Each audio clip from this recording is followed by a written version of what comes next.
Shalom jemaat Tuhan, kita bersyukur pada hari ini kita kembali belajar firman Tuhan dari khotbah di bukit Matius 5 ayat 8. Kita akan renungkan bagian ini sebelum kita menerima perjamuan yang kudus. Mari kita berdoa lebih dahulu. Mohon Roh Kudus urapi hambamu, mensensor tutur kata sikap hambamu, sehingga hamba mulai menjadi juru bicara. Dan setiap kami yang mendengar dan menontonnya, Tuhan bimbing kami dengan roh yang sama itu, Roh Kudus. Urapi hambamu, sensor tutur kata sikap hambamu, dan setiap kami yang mendengarkannya dan menontonnya. Dengarkan doa kami dalam nama Tuhan Yesus. Amin. Judul khotbah, berbahagia orang yang suci hatinya. Lalu sekalian mari kita membaca dalam Matius 5 ayat yang ke-8. Berbahagialah orang yang suci atau kataros hatinya, karena mereka akan melihat Allah. Kita baca sekali lagi. Berbahagialah orang yang suci atau kataros hatinya, karena mereka akan melihat Allah. So sekalian, kata kataros yang diterjemahkan dengan suci ini mempunyai 4 makna. Makna aslinya adalah bersih, seperti baju kotor yang sudah dibersihkan, itu kataros. Ya. Makna kedua, dia katakan seperti beras yang telah ditampi dan dibersihkan dari gabahnya, itu juga kataros. Ya. Makna ketiga adalah kelompok tentara elit yang telah dipisahkan dari tentara yang penakut. Tentara elit yang sudah dipisahkan dari tentara yang penakut. Itu juga makna kata kataros. Arti keempat adalah anggur atau susu yang tidak bercampur dengan air. Anggur murni atau susu murni yang tidak bercampur dengan air. Itulah makna kataros. Diartikan dengan 4 hal. So sekarang jadi kataros artinya tidak bercampur atau murni. Itulah makna kataros. Tidak tercampur atau murni. So sekalian, ini suatu hal yang penting. So saudara, standar Tuhan melampaui standar manusia. Apa yang manusia anggap baik belum tentu baik di hadapan Tuhan. Sebab standar Tuhan itu sempurna, perfect. Ya, so sekalian. Nah, kalau kita memperhatikan kata kataros di sini, itu bukan suci secara seremonial, upacara saja suci, tapi tidak sesungguhnya. Terus kalau kita baca dalam Markus 7 ayat 3 dan 4, ya dikatakan, sebab orang-orang Farisi seperti orang-orang Yahudi lainnya tidak makan kalau tidak melakukan pembasuhan tangan lebih dahulu, karena mereka berpegang pada adat istiadat nenek moyang mereka. Pembasuhan tangan di sini bukan pembasuhan tangan secara normal, secara wajar. Kita pun khususnya dalam masa-masa pandemi ini kita harus sering mencuci tangan kita. Itu satu hal yang oke-oke saja untuk kesehatan. Apalagi sebelum makan, harus cuci tangan dulu. Tapi kata pembasuhan tangan di sini adalah menurut adat istiadat Yahudi. Ya, walaupun orang itu sudah mencuci tangan dengan sabun, tapi belum disebut bersih jikalau belum mereka melakukan cuci tangan menurut adat istiadat orang Yahudi. Seperti gambar itu. Jadi ini tangan ini ditujukan ke atas, kemudian disirami dengan air. Ya, airnya dari sini mengalir terus ke sini. Kemudian apa lagi? Kemudian tangannya dibalikan lagi. Ya, kemudian disiram air lagi, diguyur air lagi. Air itu turun dari sini ke sini. Itu namanya seremonial cuci tangan menurut adat istiadat orang Yahudi. So sekalian, ini suatu hal yang terjadi pada waktu Yesus melayani di dunia 2000 tahun yang lalu. So sekalian, ada sebagian orang yang mengajarkan kelicikan.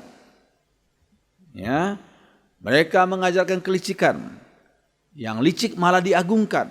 So sekalian, itu adalah pengikut iblis yang licik. Ya, bagi mereka yang licik malah diagungkan. Sebagian orang mempunyai pandangan seperti itu. Yang polos itu dianggap bodoh, sekalian. Tapi yang licik malah diagungkan. Sekalian, dikatakan dalam ayat, ya, dalam satu film yang sudah dibuat sekian puluh tahun yang lalu, ya, dari seorang missionary yang pernah melayani di Papua pedalaman, yang nama Don Richardson. Don Richardson itu datang dengan seorang istri dan seorang anak yang masih kecil. Sekalian, dia melayani di antara suku Dani. Sekalian, yang waktu itu masih saling bertempur, perang saudara. Dan mereka begitu jahat, begitu bengis pada waktu itu. Sekalian, dalam buku yang ditulis oleh Don Richardson yaitu Peace Child, anak perdamaian. Oh sekalian, nah saudara-saudara, dalam pengalaman Don Richardson, ternyata Don Richardson sudah cukup beberapa kali mencoba memanggil kepala-kepala suku untuk diinjili. Tapi ternyata dia gagal. So sekalian, bahkan pada satu kali terjadi perang suku di antara suku Dani itu. So, sekalian, mereka kalau perang suku tuh ada jamnya. Pagi mulai jam 8 misalnya, selesai sampai jam 12, kemudian istirahat sampai jam 1 perang lagi sampai jam 4 atau jam 5. Jadi sudah ada aturannya gitu ya. Lalu mereka perang, maksudnya apa? Untuk membalas nyawa daripada satu suku yang sudah kehilangan nyawa. Harus dibalas dengan satu nyawa dari suku lain itu. Lalu sekalian, tetapi kemudian ada satu pertunjukan yang luar biasa mengherankan. Pada satu hari, kepala suku daripada suku yang satu itu membawa anak yang masih berbentuk bayi. Kemudian sekalian, anak itu diserahkan kepada kepala suku yang lain. Dan hukum mereka itu sebelum pada waktu anak itu masih tetap hidup di suku itu, maka terjadi perdamaian antara dua suku. So sekali itu merupakan peace child. Namun ini satu hal yang penting sekali. Karena sebelumnya Don Richardson itu mengalami jalan buntu. So sekalian, kenapa disebut jalan buntu? Karena Don Richardson waktu itu berusaha untuk menginjili orang-orang suku Dani pada waktu hari Jumat Agung. Pada waktu hari Jumat Agung ini hari yang khusus yang Don Richardson berkata, ini waktu yang tepat untuk saya mengundang kepala-kepala suku untuk mendengarkan firman Tuhan. Diundanglah pimpinan-pimpinan dari suku itu. Ketika Don Richardson mulai menginjili dengan bahasa mereka, bahasa Dani, dia berbicara tentang Yudas Iskariot yang mengkhianati gurunya itu Yesus.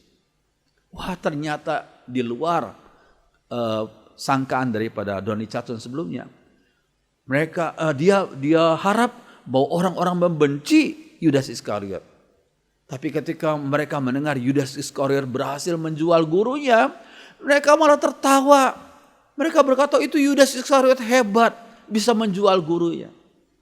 Ya, sekarang ada pemahaman waktu itu bagi orang-orang Dani pada waktu itu. Seorang murid yang bisa mengkhianati gurunya itu orang pintar. Sehingga yang dipuja bukan Yesus, tapi Yudas Iskariot. Wah, Don Richardson begitu merasa frustasi. Bagaimana caranya aku bisa menjangkau suku Dani dengan Injil Tuhan? Nah itu, Tuhan membuka dia pikirannya ketika dia melihat perang suku itu. Terus sekarang ketika dia melihat anak dari kepala suku, bayi itu diberikan kepada kepala suku yang musuh, dan kepala suku yang musuh itu menerima bayi itu dan merawatnya, dan selama bayi itu masih hidup terjadi perdamaian dari antara dua suku yang bertempur itu. Dan Don Richardson mengambil satu ilustrasi yang penting ini. Dia berkata bahwa Allah yang maha suci, manusia yang berdosa, manusia sudah mengkhianati Allah. Tapi ada seorang peace child, anak perdamaian itu Yesus, yang mendamaikan antara Allah dengan manusia yang berdosa.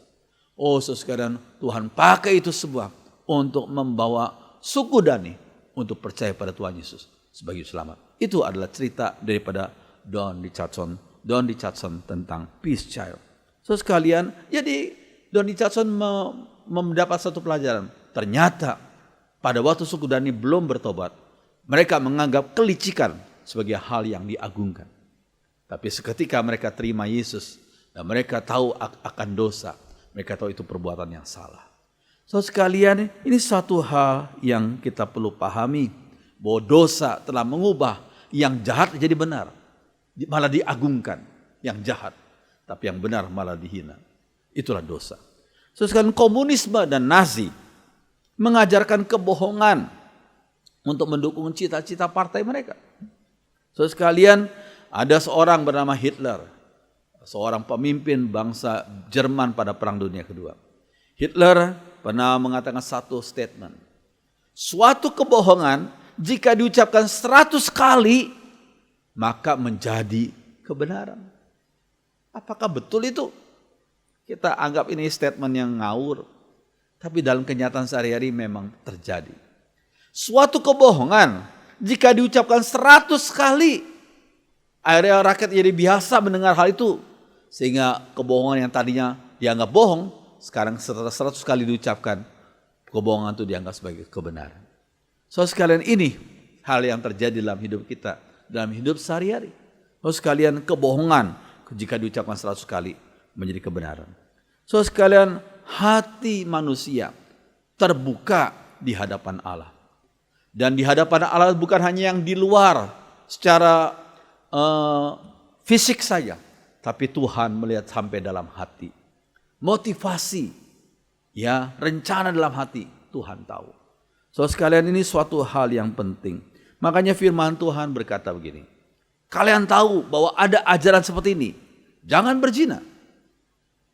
Tetapi sekarang aku berkata kepadamu, barang siapa memandang seorang wanita dengan nafsu birahi, orang itu sudah berzina dengan wanita itu dalam hatinya. Matius 5 ayat 27 dan 28. Jadi hadapan Tuhan, Tuhan tidak hanya melihat yang di luar, tapi Tuhan melihat sampai ke dalam hati. Imajinasi seseorang, ya, itu Tuhan lihat. Terus kalau memang demikian, maka setiap kita tidak bisa lari dari hadirat Tuhan, dari kesucian Tuhan. Setiap kita, walaupun tokoh agama sekalipun, walaupun pendeta besar, walaupun tokoh ulama yang hebat, tapi harus dengan sadar dan dengan jujur berkata, ya Tuhan, aku sering berdosa kepada Tuhan lewat imajinasiku, lewat pikiranku, yang walaupun tidak dilihat oleh manusia lain, tapi dilihat oleh Allah yang maha tahu. So sekalian, dalam Alkitab, kata hati di situ bukan liver, bukan.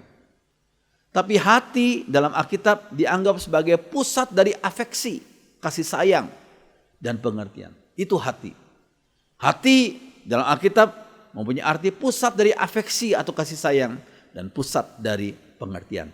Markus 7 ayat 6 dikatakan, bangsa ini memuliakan aku dengan bibirnya, padahal hatinya, ya, pusat dari afeksi dan pengertiannya, padahal hatinya jauh daripadaku. Terus kalian itu merupakan Markus 7 ayat 6. Terus kalian kemudian Alkitab juga mengatakan bahwa hati sebagai sumber dari perkataan dan perbuatan manusia. Hati adalah sebagai sumber. Sebelum seorang mengucapkan sesuatu, sebelum seorang melakukan sesuatu itu sudah ada dalam hatinya, dalam rencananya, dalam angan-angannya, dalam imajinasinya. Jadi memang hati sebagai sumber dari perkataan dan perbuatan manusia. So sekalian, kalau maka dari itu firman Tuhan dalam Amsal 4 ayat 23 dikatakan apa? Jagalah hatimu dengan segala kewaspadaan, karena dari situlah terpancar kehidupan. Kita semua hamba Tuhan, jemaat Tuhan, semua orang Kristen harus mengikuti perintah dari firman Tuhan. Jagalah hati. Jagalah hati kita dengan segala kewaspadaan. Ya, bukan dengan main-main asal-asalan, bukan, dengan segala kewaspadaan. Karena dari situlah terpancar kehidupan. Mengapa terjadi pembunuhan? Karena kebencian sudah dalam hatinya sebelumnya. Mengapa terjadi perzinahan? Karena sesuatu pikiran yang kotor sudah ada dalam pikiran dan imajinasinya. Mengapa terjadi hal-hal yang tidak baik? Karena segala sesuatu memang muncul dari dalam hati, dalam pikiran, dalam hayalan. Kalau sekalian, itu sudah ada sebelumnya. Oleh karena itu firman Tuhan berkata, jagalah hatimu dengan segala kewaspadaan. Bukan main-main ini, tapi dengan segala kewaspadaan. Karena dari situlah terpancar kehidupan. So sekalian, ini suatu hal yang penting. Dalam Kisah Rasul 5 ayat 3-4, Petrus sebagai hamba Tuhan menegur Ananias dan Safira, ya, yang berusaha mendustai hamba Tuhan. Mereka menjual tanah mereka. So sekalian, sebenarnya tidak ada keharusan bagi mereka untuk menyerahkan semua hasil penjualan, nggak ada keharusan. Tetapi sebagian jemaat mula-mula waktu itu mempunyai dorongan yang luar biasa, dengan kesungguhan hati, bukan dengan paksaan. Mereka jual sesuatu dan mereka serahkan semuanya untuk pekerjaan Tuhan. Ananias dan Safira juga melakukan hal yang sama, cuma mereka tidak jujur. Mereka jual tanah mereka, tapi mereka ambil sebagian. Yang mereka ambil sebagian itu mereka tidak jujur. Mereka katakan, mereka serahkan sebagian lagi untuk diserahkan pada Tuhan. Mereka berkata, ini semuanya. Semuanya hasil dari penjualan kami serahkan. Padahal sebagian mereka simpan. Berarti mereka bohong. Jadi sekali lagi, kalau mereka bisa menyerahkan semuanya, itu juga kemauan mereka. Kalau mereka mau serahkan sebagian, itu juga kemauan mereka. Tuhan tidak memaksa harus mereka serahkan semuanya. Tapi yang masalah adalah mereka tidak jujur. Mereka hanya serahkan sebagian, tapi mereka katakan semuanya mereka berikan kepada Tuhan. Akhirnya Tuhan menegur Ananias dan Safira ini. Akhirnya keduanya mati karena mereka berbohong. So sekalian, ini suatu hal yang penting. Dalam Kisah Rasul 8 ayat 21 sampai 23, itu tentang seorang ahli magician yang bernama Simon Magus. Ya, Simon Magus ketika melihat Rasul Tuhan melakukan mujizat, Simon Magus berusaha untuk memiliki kuasa melakukan mujizat itu dengan cara mau membeli dengan uangnya. Simon Magus itu jahat. Dikatakan oleh Rasul Tuhan, Simon Magus dikatakan punya hati yang tidak lurus di hadapan Tuhan. Di hadapan Tuhan kita harus hati-hati. Tuhan gak hanya melihat yang lahir ya, tapi Tuhan melihat yang dalam hati dan dalam batin ya. So sekarang kita harus pahami. Nah, so sekarang makna ayat berbagai orang suci atau kataros hatinya. Itu makna pertama adalah diberkatilah orang yang motivasinya murni. Diberkatilah orang yang motivasinya murni. Dari mana kita tahu? Kita bandingkan dalam 1 Korintus 13 ayat 1 sampai 3. Ya, dikatakan sekalipun aku, kata Paulus, dapat berkata-kata dengan semua bahasa manusia dan bahasa malaikat. Hebat. Kemampuan linguistiknya hebat sekali. Aku dapat berkata-kata dengan semua bahasa manusia dan bahasa malaikat. Tapi jika aku tidak punya kasih atau agape, dalam bahasa aslinya, aku sama dengan gong yang berkumandang. Apa maksud bagian ini? Maksud bagian ini adalah agape itu. Kasih agape, kasih tanpa syarat itu melebihi semua yang bisa dikatakan manusia. Ya, ini ayat pertama dari 1 Korintus 13. Jadi agape, kasih ilahi, kasih tanpa syarat itu melebihi semua yang bisa dikatakan manusia. Yang kedua, kalau kita melihat, Paulus kembali melanjutkan, sekalipun aku punya karunia untuk bernubuat, sekalipun aku memiliki iman yang sempurna untuk memindahkan gunung. Hebat ya. Orang berkata hebat hamba Tuhan, luar biasa. Ya, bisa bernubuat, bisa memiliki iman dengan yang sempurna, bisa memindahkan gunung. Tapi jika aku tidak punya kasih atau agape, aku sama sekali gak berguna. Wah, hebat sekali ya. Paulus menyatakan satu statement yang luar biasa yang orang gak pernah duga sebelumnya. Jadi maksudnya ayat ini adalah agape itu melebihi semua karunia. Bahkan karunia-karunia yang hebat yang bisa memindahkan gunung. Kalau mereka nggak punya agape, itu tidak ada artinya. Itu nggak berguna. Karena agape melebihi semua karunia. Kasih agape tanpa syarat itu melebihi semua karunia. Kemudian Paulus berkata apa? Dan sekalipun aku membagi-bagikan segala sesuatu yang ada padaku, bahkan menyerahkan tubuhku untuk dibakar, tapi jika aku tidak punya kasih atau agape, sedikit pun tidak ada faedahnya bagiku. Waduh, luar biasa ya. Jadi berarti apa? Agape itu melebihi semua pengorbanan manusia. Manusia yang punya keterbatasan dalam melihat, mereka hanya anggap, wih orang ini luar biasa pengorbanan, rela dibakar. Rela menyerahkan semuanya, bahkan rela menyerahkan diri untuk dibakar. Tapi kalau mereka lakukan tanpa agape, itu gak ada faedahnya bagiku. So sekalian berarti apa? Berarti agape melebihi semua pengorbanan manusia. So sekalian agape adalah kasih ilahi yang tanpa syarat. Kasih yang meskipun saya katakan, meskipun engkau sudah menyakiti hatiku, tapi aku masih mau tetap agape sama kamu. Seperti Tuhan itu agape. Kita sebagai umatnya memancarkan, merefleksikan kasihnya Tuhan, kasih agape dalam hidup kita. Kalau Tuhan tidak agape sama manusia, manusia sudah dihukum, sudah semua masuk neraka. Tapi karena Tuhan agape, Tuhan masih berikan kesempatan bagi sebagian orang untuk bertobat dan terima Yesus sebagai juru selamat. Terus sekali ini suatu hal yang penting. Nah saudara, tindakan yang didasarkan pada agape, tindakan yang didasarkan pada agape hanya untuk kemuliaan nama Tuhan. Itu tujuannya cuma satu, motivasi cuma satu. Segala sesuatu yang dilakukan semuanya untuk kemuliaan bagi nama Tuhan. All the glory go to God. Comes, ya, semua kemuliaan kembali kepada Allah. Ya. Terus kalian, apa yang dilakukan bukan untuk show. Bukan hanya untuk menunjukkan kehebatan dia. Orang berkata, woi, tepuk tangan. Bukan itu. Tapi tindakan yang didasarkan pada agape hanya untuk kemuliaan nama Tuhan. So sekalian, kita lihat gambar ini. Ini gambar perempuan-perempuan yang hebat. Yang dengan kekuatan karatenya bisa mematahkan, ya, batu atau apa itu, ya, semacam batu bata gitu, patah. Ya, hebat, orang berkata luar biasa, tepuk tangan. Tapi itu untuk show. Bukan nama Tuhan yang dimuliakan. Tapi orang-orang itu yang dimuliakan karena mereka sudah berlatih.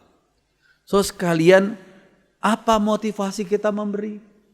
Apakah motivasi supaya orang mencatat hebatnya kita, mengenang hebatnya kita, kemudian memuji-puji kita? Kalau itu motivasi kita, semua itu nol di hadapan Tuhan. So sekalian, apa motivasi kita memberi? Apa motivasi kita melakukan mujizat? Apakah semua orang dunia ini kenal supaya dia tuh pendeta hebat, bisa melakukan mujizat, bisa membangkitkan orang mati? Ya, kalau itu terjadi, maka motivasi kita, hati kita, pelayanan kita tidak berkenan di hati Tuhan. So sekalian, ini kita perlu pahami. Nah so sekalian, kemudian makna ayat berbagai orang yang suci, kataros, maksudnya diberkatilah orang yang menyampaikan firman dengan motivasi yang murni. Firman yang begitu suci jangan disampaikan dengan motivasi yang tidak murni. Tuhan yang suci dan luar biasa hebat, jangan diberitakan tentang Tuhan itu dengan motivasi yang tidak murni. So sekarang ini suatu hal yang penting. Sudah dikatakan kami tidak memakai cara-cara gelap, kata Paulus, yang memalukan.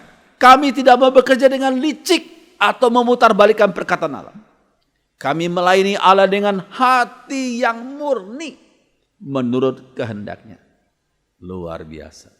Siapa hamba Tuhan yang berani seperti Paulus mengatakan hal itu? Kami tidak memakai cara-cara yang gelap. Biasanya kalau kita semakin terkenal, semakin banyak cobaan. Tadinya begitu murni motivasi, sekarang sudah mulai tercemar dengan motivasi yang tidak benar. Tapi Paulus yang sudah terkenal itu masih berani berkata, kami tidak memakai cara-cara gelap yang memalukan. Kami tidak mau bekerja dengan licik atau memutarbalikkan perkataan Allah. Ada sebagian orang demi menyenangkan hati penguasa, demi menyenangkan hati orang kaya, demi menyenangkan hati orang terkenal, akhirnya perkataan Allah diputarbalikkan. Sekalian, Paulus tidak demikian. Kami melayani Allah dengan hati yang murni menurut kehendaknya. Ini satu hal yang tidak mudah, tapi perlu kita ingat selalu. Terus sekarang ini suatu hal yang kita perlu pahami. Nah, Imamat 10 ayat 3 dikatakan, itulah yang dimaksudkan Tuhan waktu ia berkata, semua yang melayani aku harus menghormati kesucianku. Semakin kita dekat dengan Tuhan, bukan semakin kita sembarangan saja menyampaikan firman. Ya, sembarangan saja kita berdoa, sembarangan saja kita melayani Tuhan. Waduh, semakin kita dekat dengan Tuhan, harusnya kita ikuti Imamat 10 ayat 3. Itu yang dimaksudkan Tuhan waktu ia berkata, semua yang melayani aku harus menghormati kesucianku. Tidaklah mudah, tapi itu yang harus kita perjuangkan terus. Harus kita berjuang untuk melakukan Imamat 10 ayat 3 ini. Semua yang melayani aku harus menghormati kesucianku. Ini konteksnya adalah Nadab dan Abihu yang merupakan orang-orang imam yang dipilih Tuhan. Satu kali mereka melakukan hal perbuatan yang sungguh melenceng. Karena mereka memakai api yang tidak dikehendaki Tuhan untuk dipakai dalam pengorbanan itu. Sehingga akhirnya Tuhan membakar mereka dengan api yang dari surga. Terus kan hati-hati. Itulah yang dimaksudkan Tuhan waktu Ia berkata, semua yang melayani aku. Semua hamba-hamba Tuhan yang disebut hamba-hamba Tuhan. Semua yang melayani Tuhan harus menghormati kesucian Tuhan. Ini suatu hal yang penting. Nah, saudara sekalian, berikutnya. Makna ayat, berbahagialah orang yang suci hatinya, kataros. Arti ketiga adalah diberkati orang yang menasihati orang lain dengan hati yang murni. Saudara sekalian, apa motivasi kita menasihati orang lain? Biarlah kita mohon supaya kita selalu mempunyai hati yang murni. Saudara sekalian, Paulus berkata apa? Tujuan nasihat itu ialah kasih yang timbul dari hati yang suci. Hati yang suci bukan untuk menyombongkan diri, bukan untuk dikenal orang, bukan untuk kemuliaan diri sendiri. Tapi tujuan nasihat itu ialah kasih yang timbul dari hati yang suci. Dari hati nurani yang murni, dari iman yang tulus ikhlas. Saudara sekalian, walaupun nasihat itu keras, tidak enak didengar dan berakibat kebencian pribadi, tapi sebagai hamba Tuhan kita harus ucapkan. Karena apa? Prinsip kita seperti yang Paulus katakan, tujuan nasihat itu ialah kasih yang timbul dari hati yang suci, dari hati nurani yang murni, dari iman yang tulus ikhlas. Walaupun setelah orang itu yang berdosa kita tegur, orang itu akan benci. Yang tadinya mendukung, yang tadinya supporter kita, sekarang dia tarik supportnya, nggak lagi mendukung kita. Kita berkata, oh ya, Tuhan izinkan itu terjadi. Oke, manusia bisa tidak mendukung, tapi kalau kita melayani dengan benar, kita hidup dengan benar, maka Tuhan yang akan mendukung plan kita. Tuhan akan memakai siapa saja, ya.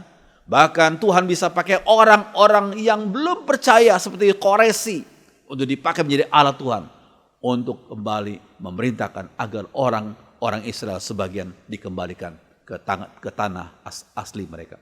So sekalian, Tuhan itu Maha Kuasa. Tuhan bisa melakukan apa saja yang Dia kehendaki. So sekalian, itu jangan kita mengorbankan kebenaran demi kita menyenangkan hati manusia. So sekalian, walaupun nasihat itu keras, tidak enak didengar, tapi kalau itu kehendak Tuhan, kita katakan dengan cinta kasih. So sekali ini suatu hal yang penting. Nah, saudara, manusia berdosa gak suka ditegur, tapi disanjung-sanjung. Tapi sebagai hamba Tuhan, kita harus menyatakan apa yang benar dan apa yang salah, kita nyatakan dengan jelas. So sekalian, ini penting. Nah, Ibrani 12 ayat 5-6 mengatakan demikian. Dan janganlah melupakan nasihat Allah ini yang diberikan kepadamu sebagai anak-anaknya. Anakku, perhatikanlah baik-baik ajaran Tuhan dan janganlah berkecil hati kalau Ia memarahimu. Jangan berkecil hati kalau Tuhan memarahi kita. Sebab Tuhan menghajar setiap orang yang dikasihinya. Kalau kita ditegur Tuhan, kita dihajar Tuhan, ingat Tuhan gak pernah punya niat jahat. Tuhan selalu punya niat baik karena Tuhan itu suci. Dan Ia mencambuk setiap orang yang diakuinya sebagai anaknya. Ini firman ini gak enak kita dengar. Tuhan kok mencambuk ya? Tuhan kok mencambuk? Dan cambuk itu kalau kita semakin lari semakin tajam. Karena justru di ujung cambuk itu ada benda yang menyakitkan. Tapi kalau kita dicambuk, kita lari menghampiri orang itu, kita memeluk dia. Kita dicambuk oleh Tuhan, kita datang pada Tuhan, kita peluk kakinya, maka kita tidak akan merasakan kepedihan dari cambuk itu. Karena kita bertobat. Terus kan ini suatu hal yang penting. Nah, saudara, makna ayat berbahagialah orang suci, kataros. Makna keempat lah, diberkatilah orang yang tidak mendua hati. Jangan mendua hati. Saudara sekalian, ini satu contoh gambar. Orang yang mendua hati. Mau jalan ke kiri atau mau jalan ke kanan. Double minded orang yang berdua hati. Oh sekalian, mau pilih A atau mau pilih B, selalu bimbang, selalu mendua hati. Dikatakan orang yang mendua hati tidak akan tenang dalam hidupnya. Oh sekalian, kalau kita mau hidup benar, ada risikonya, ada. Mungkin disalahpahami oleh orang-orang yang dulunya adalah sahabat kita. Mereka mungkin berkata, sok suci kamu. Kita berbuat benar, ada risiko? Ada. Tapi kalau kita berbuat salah, ada risiko nggak? Oh pasti ada risikonya. Terus sekalian, jadi pilihlah berbuat benar sesuai dengan kehendak Tuhan. Walaupun ada risikonya, tapi yang penting Tuhan berkenan kepada tingkah laku dan perbuatan kita. Terus kan ini suatu hal yang penting. Nah, saudara sekalian, lakukanlah kebenaran perintah Tuhan. Ya, saudara sekalian, dalam Yesaya 32 ayat 17, yuk kita baca sama-sama ya. Di mana ada kebenaran, di situ akan tumbuh damai sejahtera, dan akibat kebenaran ialah ketenangan dan ketentraman untuk selama-lamanya. Mengapa belakangan ini keluarga kita tidak pernah tenang, tidak pernah ada damai? Kenapa belakangan ini perusahaan kita tidak tenang? Kenapa belakangan ini hidup dalam lingkungan kita nggak tenang? Coba baca Yesaya 32 ayat 17. Jangan-jangan ada hal yang nggak benar yang terjadi dan sedang terjadi dalam lingkungan kita. Makanya firman Tuhan berkata, di mana ada kebenaran, di situ akan tumbuh damai sejahtera, dan akibat kebenaran ialah ketenangan dan ketentraman untuk selama-lamanya. Oh, puji Tuhan. Oh, sekalian, kebohongan hanya membuat damai yang semu. Udah kita bohongin aja dia supaya tenang. Oh, itu hanya keterangan yang semu. Karena kalau itu ketahuan, orang itu akan marah sekali. Oh, sekalian, kita kembali pada firman Tuhan saja. Katakan dan lakukan kebenaran. Karena di mana ada kebenaran, di situ akan tumbuh damai sejahtera. Dan akibat kebenarannya ketenangan dan ketentraman untuk selama-lamanya. So sekalian, makna ayat berbahagialah orang suci hatinya. Dan yang terakhir, karena mereka akan melihat Allah. Karena mereka akan melihat Allah. Terus sekalian, kata melihat Allah di sini adalah kesempatan yang belum pernah diberikan kepada siapapun juga. Tidak ada sampai sekarang. Belum pernah ada orang yang pernah melihat Allah. Seperti seseorang belum pernah melihat matahari itu. Oh, setiap hari saya lihat matahari. Itu kan sinarnya, dan sinarnya kita gak bisa pandang. Kita coba melihat, kita merasakan, ada sinar matahari. Kalau kita pandang matahari dengan sinarnya, pasti mata kita akan buta. Sekalian. Nah, sekalian, firman-Nya berkata, engkau tidak tahan memandang wajahku. Matahari saja kita gak bisa pandang, apalagi wajahnya Tuhan, pencipta matahari. Sebab tidak ada orang yang memandang aku dapat hidup.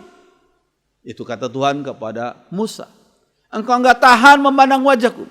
Sebab tidak ada orang yang memandang aku dapat hidup. So sekalian, ini adalah contoh daripada matahari yang sedang terbenam. Ya, walaupun terbenam pun kita gak boleh lama-lama memandangnya. Nah, akan berakibat buruk terhadap pandangan kita, terhadap mata kita.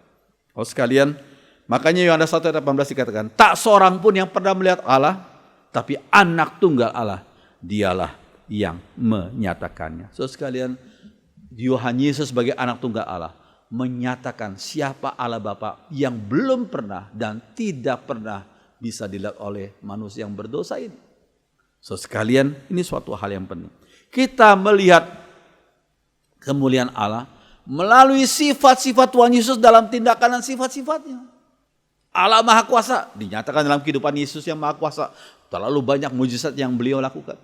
Allah Maha Benar dinyatakan dalam kehidupan Yesus yang gak pernah berbohong, yang berbuat benar. Allah Maha Adil dinyatakan dalam kehidupan Yesus yang bersikap dan berkata-kata dengan adil.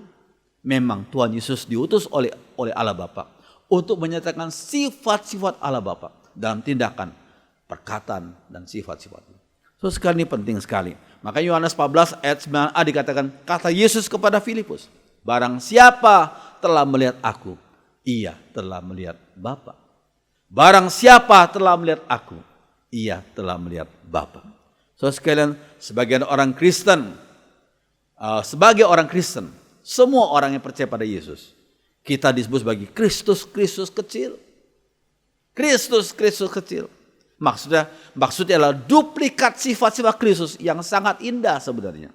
Walaupun kita terus bertumbuh, untuk semakin lama, semakin hari, semakin kita bisa lebih menyerupai sifat Kristus dalam hal kasih, dalam hal kesucian, dalam hal kebenaran, dalam hal keadilan, dan lain sebagainya.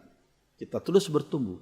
Dari Kristus kecil terus bertumbuh sehingga mempunyai sifat-sifat yang lebih dekat dengan sifat-sifat Kristus. Terus kan ini penting sekali, ya. Mari kita minta kuasa Roh Kudus agar dapat memancarkan sifat-sifat Kristus dalam kehidupan rutin kita sehari-hari. baik kita yang berdagang, baik kita yang bekerja, baik kita yang masih studi, dalam pergaulan, dalam keluarga. Biarlah semakin hari kita semakin memancarkan sifat-sifat Kristus dalam hidup kita sehari-hari. Biarlah firman Tuhan menjadi berkat bagi kita dan Roh Kudus menolong kita untuk bisa memancarkan sifat Kristus dalam hidup kita sehari-hari. Amin. Mari saya ingin mengajak saudara menyanyikan satu lagu, ya. Di dunia yang penuh cemar antara sesamamu, biarlah kita pancarkan sifat Kristus dalam hidup kita. Mari kita berdiri nyanyikan lagu ini bersama-sama.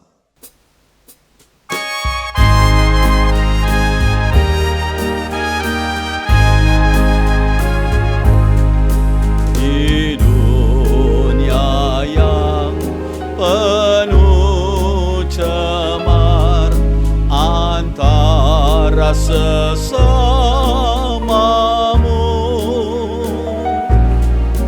hiduplah saleh dan benar, nyatakan Yesus dalammu.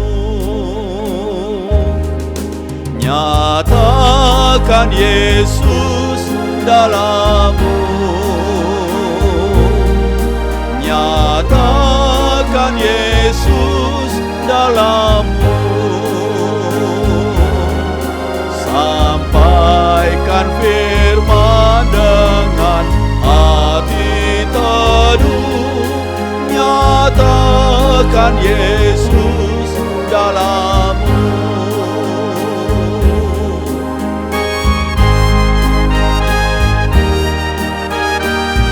Perempuan saja. Hidupmu kitab terbuka, dibaca sesamamu. Pria saja. Apakah tiap pembacanya melihat Yesus dalammu? Bersama-sama nyatakan Yesus. Nyatakan Yesus dalammu. Nyatakan Yesus dalammu. Sampaikan firman dengan hati teguh. Nyatakan Yesus dalammu. Nyatakan Yesus dalammu. Nyatakan Yesus dalammu. Nyatakan Yesus dalammu. Sampaikan firman dengan hati teguh. Nyatakan Yesus dalammu. Sampaikan firman dengan hati teduh. Sampaikan firman dengan hati teguh. Nyatakan Yesus dalammu.